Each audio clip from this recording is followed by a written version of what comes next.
Notre invitée ce matin, Delphine Batho, bonjour. Bonjour. Ancienne ministre de l'écologie, 1 an et 11 mois, hein, je crois, c'est cela. 1 an et 11 jours. Pardon, oui, 1 an et 11 mois, non, 1 an et 11 jours. Bon, Delphine Batho, députée des Deux-Sèvres, groupe Écologie, Démocratie, Solidarité, c'est le nouveau groupe. Alors, Delphine Batho, succès des écologistes au municipal, est-ce que l'écologie politique est en route pour prendre le pouvoir en France, présider la France? Oui. Oui, c'est indispensable parce qu'on est dans une situation d'urgence climatique, que la France va mal, qu'il y a des enjeux économiques et sociaux monstrueux et qu'une espérance est en train de se lever. On l'a vu aux élections municipales et cette victoire, elle nous oblige. Elle nous oblige à préparer les élections régionales, mais elle nous oblige à être une alternative, à être une solution pour la France. Et ça passe par 3 conditions, il me semble. D'abord, le fait de travailler, construire un projet qui porte des idées nouvelles et qui donc ne peut pas être une sorte de recyclage d'idées d'hier ou la bouée de sauvetage des vieux partis. La deuxième condition, c'est de construire une culture de gouvernement, une capacité à exercer les responsabilités. Et la troisième, c'est de ne pas tomber dans le piège de la personnalisation et du présidentialisme, c'est-à-dire des batailles de personnes, et de mettre d'abord en avant un collectif. Oui, mais ça, c'est ce que j'entends depuis tant d'années, Delphine Batho. Ne pas mettre en avant telle ou telle personne et construire un projet. Bon, très bien, construire un projet, on est bien d'accord, mais il va bien falloir mettre en avant telle ou telle personne pour porter justement ce projet écologique. Vous voulez prendre le pouvoir, donc présider la France. Vous voulez présider la France. Oui. Vous voulez présider la France. Bien. Pas vous ou quelqu'un d'autre, mais vous voulez présider la France. 2017, Yannick Jadot s'était rallié à Benoît Hamon. On s'en souvient, pas de candidat écologiste. 2022, il y aura donc un candidat qui défendra l'écologie. Il faut qu'il y ait une candidature à l'élection présidentielle en 2022. Bon. Et je me permets d'insister parce que je vois bien ce que vous dites. C'est que, effectivement, la difficulté, c'est que dans les institutions de la Ve République, il faut présenter une candidature. Mais oui. Les valeurs de l'écologie sont antinomiques avec cette idée de l'homme ou de la femme présidentielle. Je pense d'ailleurs que les Français n'y croient plus. Je pense qu'un des problèmes de la France, c'est justement ce système dans lequel on s'en remet, on remet notre destin à une personne seule qui va prendre les décisions seule. Et donc nous, les écologistes, nous sommes en rupture avec cette culture. C'est la raison pour laquelle moi je propose un processus collectif, un processus intelligent pour que, après cette victoire aux élections municipales, nous constituions maintenant tous les partis écologistes une fédération, que cette fédération organise une primaire ouverte à toutes nos électrices et nos électeurs qui s'inscriraient dans ce processus et que l'on vote sur un projet et sur des idées qui entraînent une candidature, mais qu'on ne se lance pas dans ce que les Français détestent. C'est les batailles de personnes, de savoir si un tel part ici en vacances ou quel bouquin il a lu. C'est pas ça le sujet. Le sujet, c'est le programme écologiste pour la France. Voilà, avec une primaire, donc rassemblant tous ceux qui veulent défendre l'écologie. Oui. Vous participerez à cette primaire? Je verrai. Je m'applique à moi-même, Jean-Jacques Bourdin, ce que je viens de dire. Moi, mais est-ce qu'un jour vous pourriez penser être présidente de la France? Oui ou non? Je serai utile au collectif. Je ne sais pas à quelle place. Vraiment, ce n'est pas ma préoccupation. Ma préoccupation, c'est de dire attention, danger. Attention, danger, je vois ce qui est en train de s'installer. Le collectif d'abord. Voilà, ne tombons pas dans ce qu'on a connu par le passé. Mais le collectif, je vais parler de la gauche dans son ensemble. C'est bien beau. La gauche dans son ensemble, c'est pas si simple. Non, c'est pas simple du tout. Vous allez dire ça à Jean-Luc Mélenchon? Aux élections. Vous allez lui dire ça? Moi, je parle de la candidature écologiste. Ah bon? Sur un programme écologiste. Par exemple, Jean-Luc Mélenchon ne pourrait pas se présenter à la primaire. À cette primaire-là. Il ne s'inscrit pas, Jean-Luc Mélenchon, aujourd'hui, dans le champ de l'écologie politique. Ce n'est pas le choix qu'il a fait, c'est respectable, mais ce n'est pas le choix qu'il a fait. Bon, d'accord. Donc, une vaste primaire pour dégager un projet, pour dégager un candidat à la présidentielle. C'est essentiel, la présidentielle. D'un projet. Oui, bien sûr, c'est essentiel. C'est l'élection essentielle. Oui, c'est l'élection dans la Ve République. Déterminante dans la Ve République. Mais en même temps, vous le savez comme moi, Jean-Jacques Bourdin, ces institutions sont à bout de souffle. Alors, le paradoxe, c'est qu'il faut pouvoir les conquérir pour les transformer. Mais un des éléments du blocage du pays qui fait que les Français ont ce sentiment que les gouvernements et les présidents passent, mais les problèmes restent et que rien ne bouge, c'est cette verticalité de la Ve République et cette idée fausse qu'une personne seule pourrait régler les problèmes de la France. C'est faux, ça ne marche pas. Et d'ailleurs, regardez ce qui s'est passé dans les élections municipales. Regardez la nature du leadership des têtes de liste écologistes qui ont gagné les élections. Ils étaient à la tête d'une équipe extrêmement forte et ils ont, quelque part, c'est l'équipe qui a dit « on veut que ce soit toi ». Ça s'est passé de cette façon-là à Lyon, ça s'est passé de cette façon-là à Poitiers et dans beaucoup de villes. Bien, il y a une candidate déjà, c'est Ségolène Royal, vous avez vu? Écoutez, chaque fois que je viens chez vous, vous me faites part de la disponibilité de Ségolène Royal. J'en prends note. C'est voilà, elle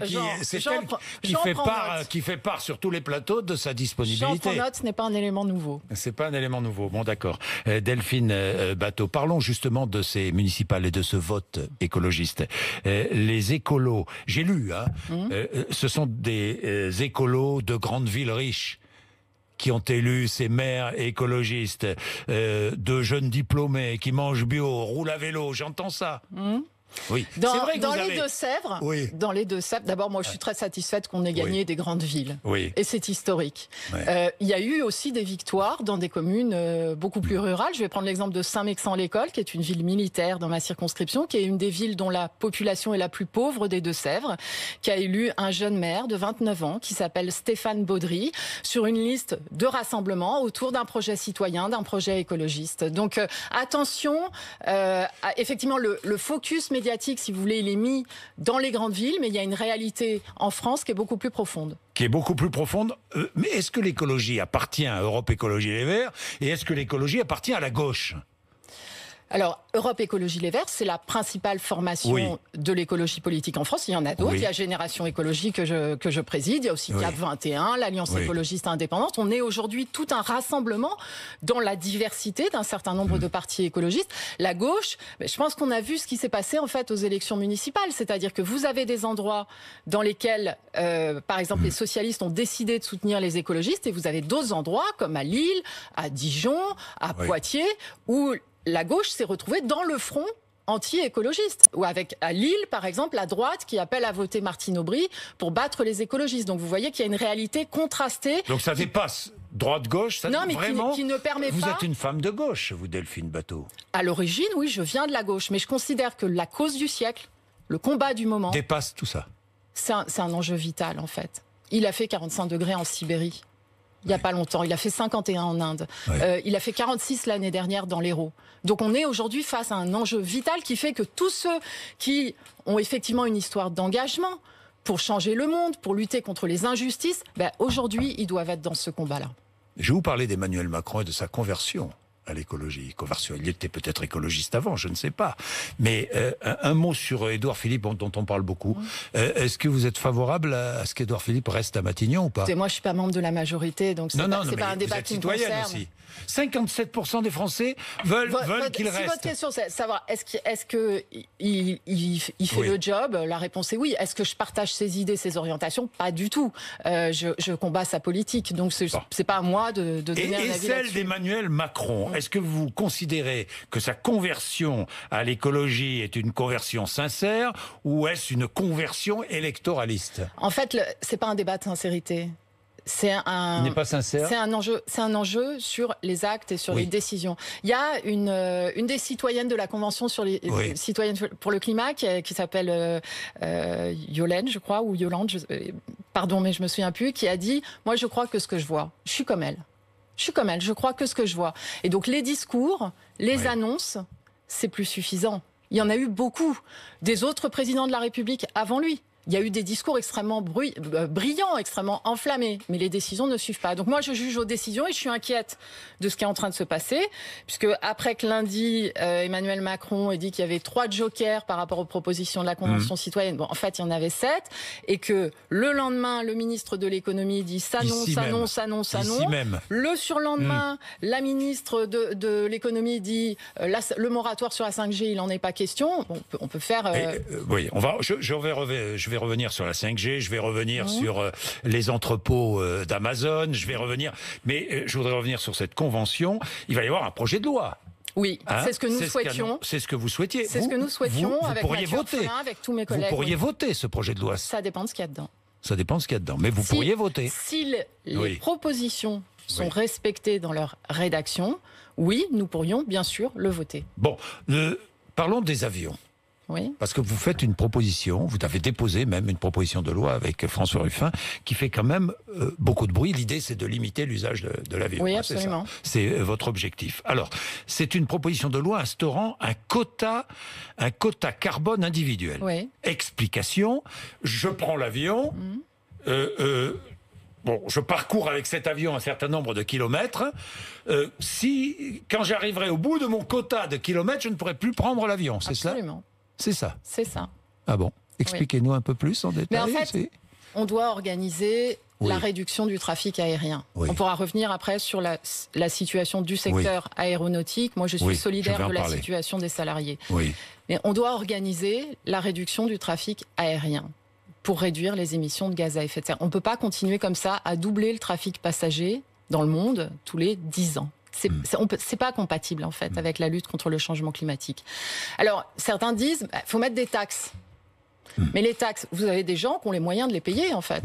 Donc ils continueront à prendre énormément l'avion, tandis que d'autres n'ont pas les moyens. Donc l'idée que l'on défend, c'est de mettre en place un système de quota carbone où chaque année, toutes les personnes à égalité ont le même quota carbone, qu'on puisse cumuler dans le temps pour pouvoir faire un voyage de temps en temps. Je précise qu'on parle des voyages de loisirs. Il faudra se pencher plus tard sur la question des voyages professionnels. Mais oui. Que, évidemment, on exclut tout ce qui est lié à la continuité territoriale de la République, avec la Corse, avec les Outre-mer, qu'on exclut tout ce qui est lié à des besoins familiaux, par exemple le fait de devoir aller voir un proche qui habite à l'étranger ou de se rendre à des obsèques de sa famille, etc. Donc tout ça n'est pas considéré par la proposition. On parle de l'usage de l'avion, j'allais dire, de confort, de loisirs. Un cousin en Thaïlande ou je ne sais pas moi. Non, je ne crois pas. Regardez, un ami à l'autre bout du monde. Pas. Regardez ce qu'a été le civisme des Français pendant le confinement. C'est pas un modèle. Vous voulez empêcher les Français. Je dis ça, Jean-Jacques Bourdin. Le confinement, c'est pas un modèle. Non, mais on a dit modèle, il y a un besoin sanitaire et donc il faut respecter des règles. Et dans l'ensemble, elles ont été extrêmement respectées et même de façon exemplaire. Et chacun a rempli sa petite attestation, etc. Donc ne sous-estimons pas en fait la capacité des citoyens à comprendre un dispositif et à partir du moment où il est juste socialement. Vous allez empêcher des citoyens de partir en vacances chaque année en avion. Ceux qui prennent 10 fois l'avion par an pour aller en week-end, je ne sais où, etc. Oui, dans le monde d'aujourd'hui, ce n'est plus possible. Vous limitez le déplacement des personnes. Vous limitez le déplacement des personnes. J'invite à la relocalisation du tourisme. J'invite à découvrir nos fabuleux terroirs. Effectivement, le tourisme de masse tel qu'on l'a conçu, il n'est pas compatible avec le respect de la planète. Jean-Baptiste Djebari était là hier, il me disait, moi je ne veux pas de billets d'avion à 10 €.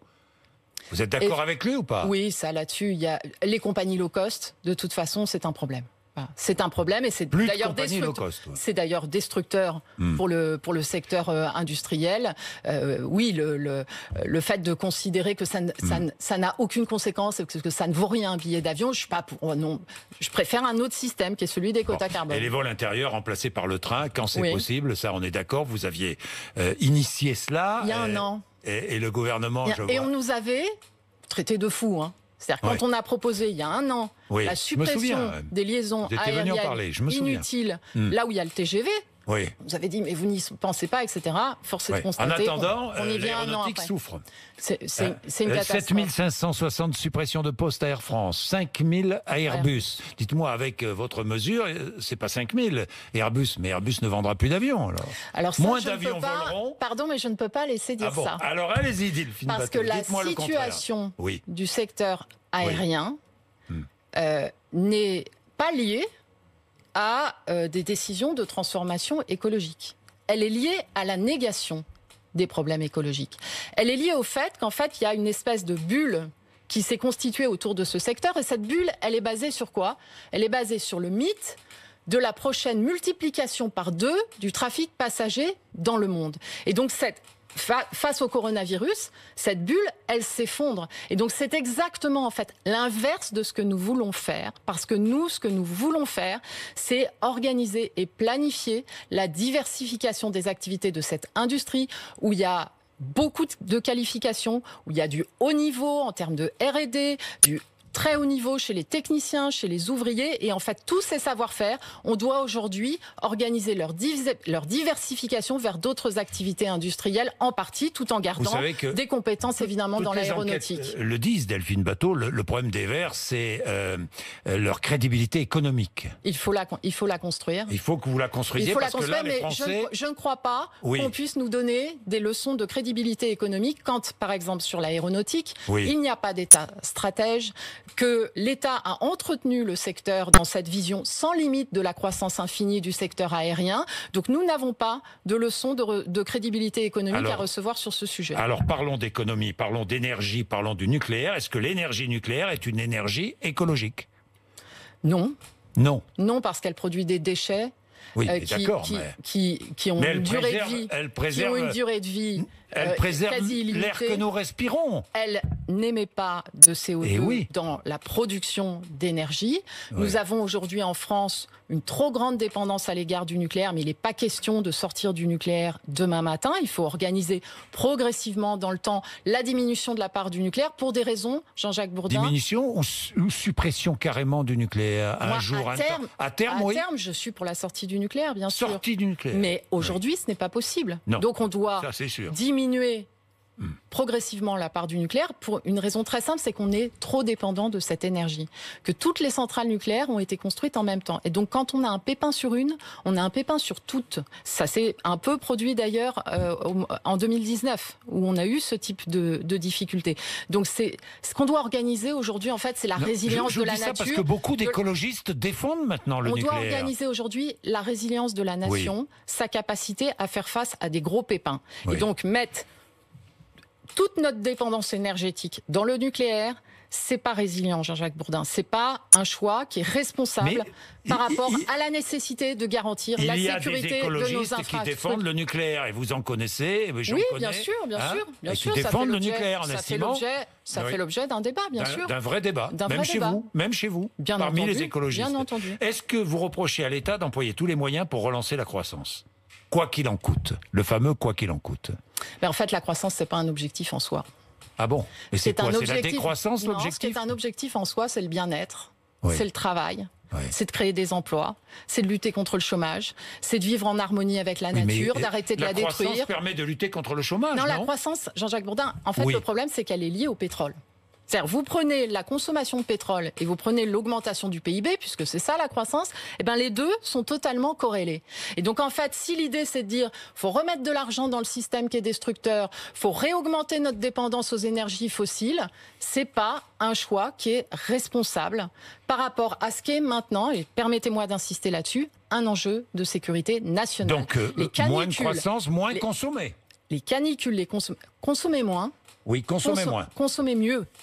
Consommer local. Acheter moins de vêtements, acheter moins de shampoing, acheter je ne sais pas moi. Acheter du Made in France.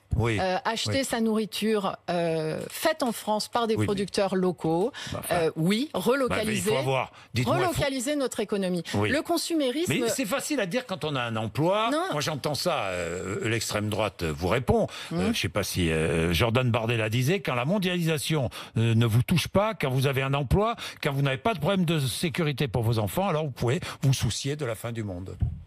De la fin de la planète. Alors d'abord, ça, c'est une vision qui porte un niveau de mépris social qui est assez sidérant.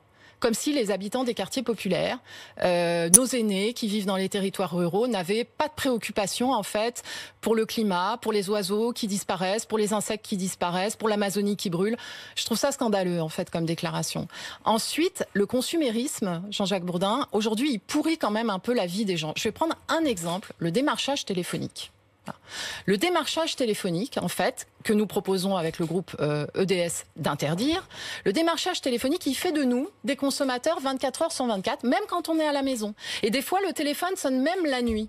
Et là, il y a une proposition de loi qui sera votée à l'Assemblée nationale le 15 juillet, qui tergiverse, qui veut pas interdire. Parce que vous comprenez, il y a les activités des centres d'appel, etc. Donc non, à un moment donné, il y a des principes qui sont des principes de droit de chaque citoyen. À un moment donné, il y a des décisions à prendre. À être tranquille chez lui. À un moment donné, il y a des décisions à prendre pour il y a des prendre arbitrages. Le pouvoir, des arbitrages à faire. Il y a des arbitrages à faire, oui. Pour arriver au pouvoir. Et par exemple, le démarchage téléphonique, c'est non. Merci Delphine Batho d'être venue nous voir. 8h54, vous êtes sur RMC et BFM TV.